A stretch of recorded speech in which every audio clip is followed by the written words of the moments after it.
Hi guys, and welcome in this video. We're gonna be talking about LionDesk Action Automation for workflows, which is one of our tools that's gonna help you automate actions directly from a workflow for your LionDesk account. So let me show you how to set it up inside your sub account. Come down here at the app marketplace, and then you search for the app. LionDesk, install, allowed, and install. There is a token required in order to get the installation going. But before we go any further though, if you notice we have a smart queue here. If you go on it, it will show you how to get that token. But let's do it together.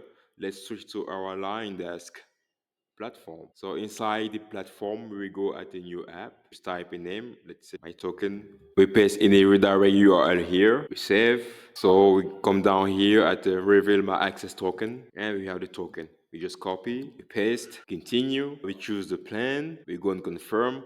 Of course, I'm not going to confirm because we're going to be charged, but that's pretty much it, guys. Once you confirm, you go on complete installation and you have uninstall, which means that the tool is already connected to your platform and you guys are now able to execute actions directly from your workflow for your LionDesk account. So if you ever have any question, feel free to reach out. We have a very beautiful team who is very dedicated and available 24/7 to answer to all your questions. Thank you for watching, guys.